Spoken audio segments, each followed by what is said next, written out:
আমরা ড্রাঙ্ক ছিলাম না। আমাদের গাড়ি আটকানো হয়, হ্যারাস করা হয়।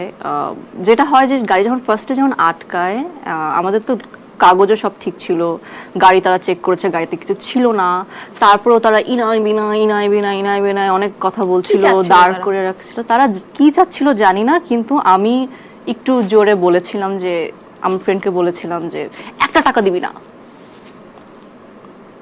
সো এই বাক স্বাধীনতা আগে ছিল না, এখন আছে দেখে এখন আসলে আমি আই থিঙ্ক আরো ক্লিয়ারলি বলতে পারবো যে এক্স্যাক্টলি কি হয়েছিল।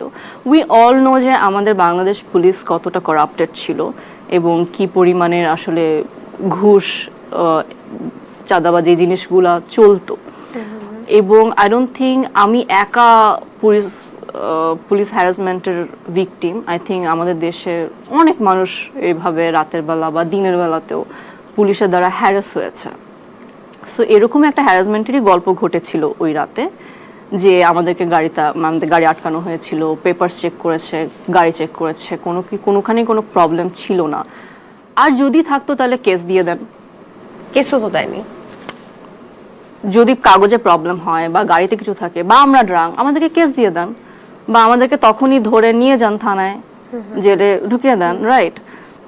সেটা তারা করে নাই। তারা ওখানে রাস্তার মধ্যে আমাদেরকে 1 ঘন্টা 2 ঘন্টা 2.5 ঘন্টা ওখানে আমাদেরকে মানে লিটারালি হ্যারাস করেছে আর কি। ছাড়বেও না, যেতেও দিবে না, রাখবেও না, কেসও দিবে না।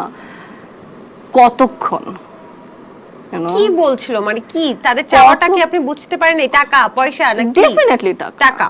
এবং আপনাকে দেখা গেছে যে ওই ভিডিওতে আপনি ব্যাগডালা খুলে বসে পড়েছেন, যাব না এখন, তুই কি করবি? এটা অনেক পরে, এটা অনেক পরে। এর আগে অনেক কিছু ঘটেছে, সেগুলো ভিডিওতে আসে নাই, সেই ভিডিওগুলো লিক হয় নাই। কারণ সেই ভিডিওগুলো লিক হলে তো তখন আসলে আমরা ভিলেন হইতাম না, তখন তো পুলিশ ভিলেন হয়ে যেত। সো এরকম অনেকক্ষণ ধরে আমি যেটা বলছিলাম যে আমার প্রচন্ড ধৈর্য, আমার এখনো রাগে হাত কাঁপছে। মানে আমি যখন এটা রিকল করি আমার এত রাগ হয়, মানে এত রাগ হয়। এখন বসে আছি আমি গাড়ির ভিতরে বসা। মাঝখানে একবার আমার ফ্রেন্ড এসে আমাকে বললো যে তোকে রিক্সা করে দিই, তুই রিক্সা দিয়ে বাসায় চলে যা। সো আমি বললাম যে হ্যাঁ হতে পারে। তো রিক্সা আনা হলো, আমি গাড়ি থেকে বের হয়ে রিক্সায় উঠলাম, বাসায় চলে যাব।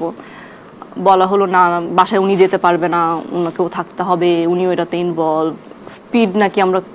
স্পিড লিমিট নাকি আমরা ক্রস করেছি। তো সেটার জন্য কেস দিয়ে দেন। কেসও তারা দিবে না, আমাকে যেতেও দিবে না, গাড়িতে বসে আছি। একটা টাইমে গিয়ে আমি বললাম যে